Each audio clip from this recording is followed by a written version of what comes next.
बिटिआरनि फरायसाफोरखौ माबे लामाजों दैदेनलांनो सानदों?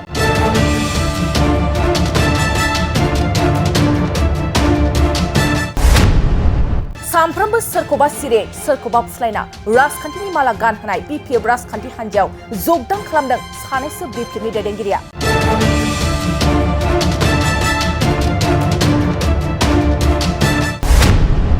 फरायसाफोरखौ लानानै गेलेनो नाङा, जों दानो राजखान्थि दोलोजों थानो गोसो गैया, जोंहा इयुननि बाथ्रा दं, राजखान्थि हान्जायाव थायोब्ला जोंनि केरियारा गाज्रि जागोन, जोंखौ नंखाय एबा सिखावै जयनिं खालामदों, नाथाय जों एसेबो गोसो गैयामोन। जोंखौ मिथिस्लाबै चिरां डिस्ट्रिक्ट बिपिएफ पार्टी अफिसावहाय लांनानै हरखाबै जयनिंनि प्रग्राम खालामहैदों।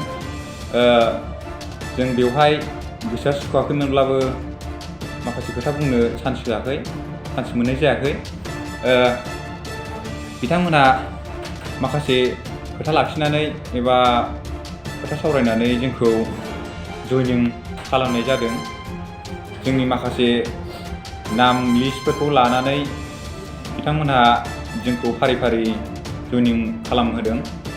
बेखौ जों मोजां मोनाखै। सासे स्टुडेन्ट हिसाबैहाय जों दानो पार्टियाव थानो गोसो गैया, एबा जोङो फिउचारखौ नाहरनानैहाय नांगौबा जों फरायखांनानै जोङो उनफोराव जों बबे पार्टिखौ मोजां मोनो बेवहायनो थागोन, नांगौ बिपिएफआनो जा बिपिपिएलआनो जा, जोङो उननि बेलायाव जों बेखौ सानगोन।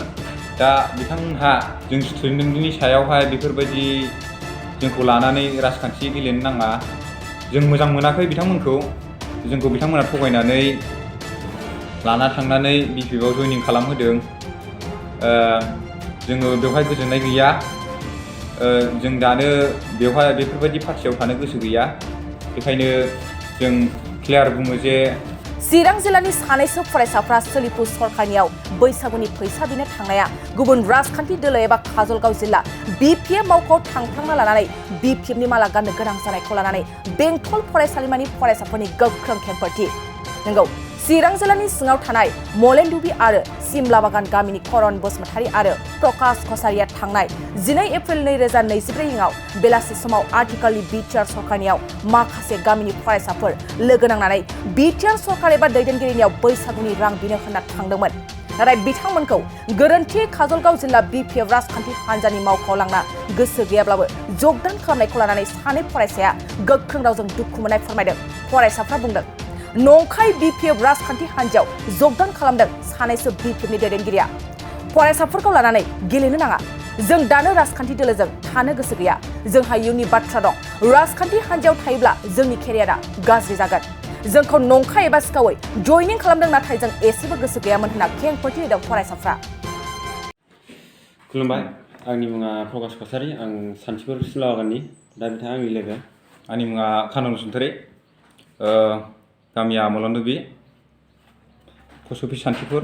जों बेंटल कलेजाव रानिं स्टुडेन्ट, सानैबो 4th सेमाव फरायो। मैया जे जाथाय जानानै थांदों बिनि सायाव जोङो एसे क्लियारिफिकेसन होनो थाखाय भिडिअखौ लाबोनाय जादों। मैया 12 तारिख शुक्रबार जोङो दानि सोलिबाय थानाय सरकारनियाव बैसागुनि नामै एसे रां बिनानै लायनो होननानै गामि दरनैसोनि लोगो लालायनानै थांदोंमोन। गासै 14 जनसो जागौमोन ना? बेवहायनो जोंखौ मिथिस्लाबै चिरां डिस्ट्रिक्ट बिपिएफ पार्टी अफिसावहाय लांनानै हरखाबै जयनिंनि प्रग्राम खालामहैदों। जों बेवहाय गोसोआ सुखुवाखैमोनब्लाबो माखासे खोथा बुंनो चान्स होआखै, चान्स मोननाय जायाखै।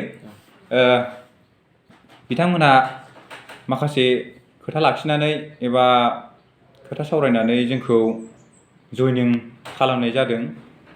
जोंनि माखासे नाम लिस्टफोरखौ लानानै बिथांमोनहा जोंखौ फारि फारि जयनिं खालामहोदों।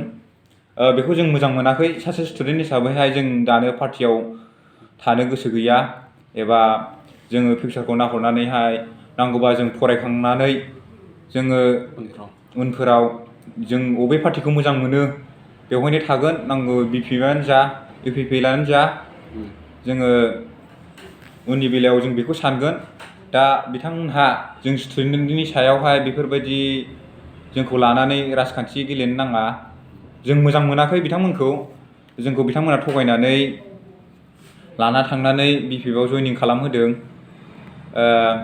जोङो बेवहाय गोजोननाय गैया। जों दानो बेवहाय बेफोरबायदि पार्टियाव थानो गोसो गैया।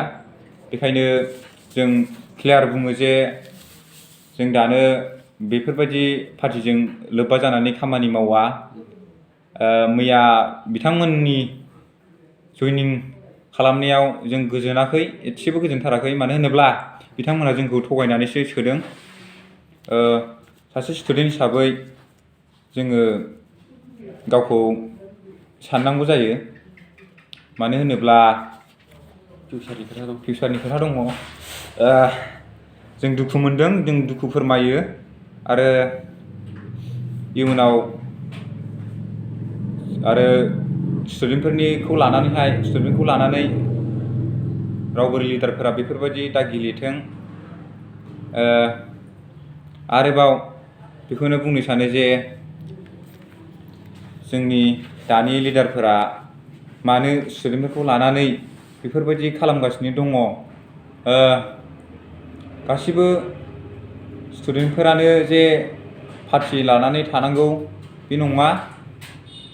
जोंहा फिउचारनि खोथा दङ आरो दा जे पार्टियाव थानानै खामानि मावोबा ओरै जाया जाहैनो हागौ।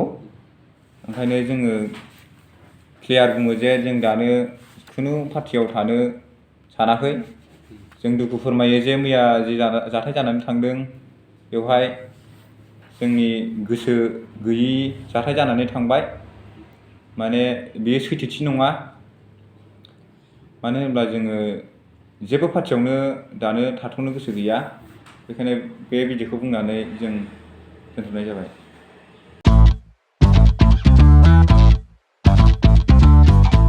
गोजोनथाव खौरां! नोंथाङा नोंथांनि गला एबा अफिस फसंथानफोरखौ जोंख्लाब माख्लाब साजायनो गोसो गैया नामा? नोंथांनि गलाफोरखौ बायदि रोखोमनि जोंख्लाब माख्लाब खालामनानै साजायनो थाखाय क'क्राझार नोगोरनि सिङाव थानाय गौरांभेलि हटेल साखाथियाव चाणक्य आर्ट एन्ड डिजाइन गलाया लानानै फैदों बायदि रोखोमनि आर्ट डिजाइन। क'क्राझार नोगोरनि सिङाव थानाय गौरांभेलि हटेल साखाथियाव चाणक्य आर्ट एन्ड डिजाइन गलाया नोंथांमोननि थाखाय लानानै फैदों नोंथांनि गलाखौ जोंख्लाब माख्लाब खालामनो गोबां रोखोमनि आर्ट डिजाइन। बेफोर आर्ट डिजाइनफोरनि गेजेराव दं 3D signboard, 2D signboard, acrylic trophy, SAP panel, name प्लेटार्स, रेट्र', रिफ्लेक्टिभ साइनबोर्ड, नियन साइनबोर्डफोरनि आर्ट डिजाइनफोरखौ नोंथाङा चाणक्य आर्ट एन्ड डिजाइन गलानिफ्राय मोनफुंनो हागोन।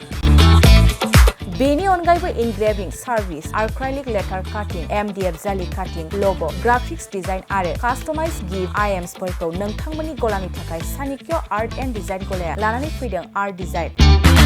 गोबां बाथ्रा मिथिनो थाखाय नोंथाङा नैबे 9706125636 6800981649 जानबुं नम्बरनि गेजेरजों खौरां लाहरनो हागोन।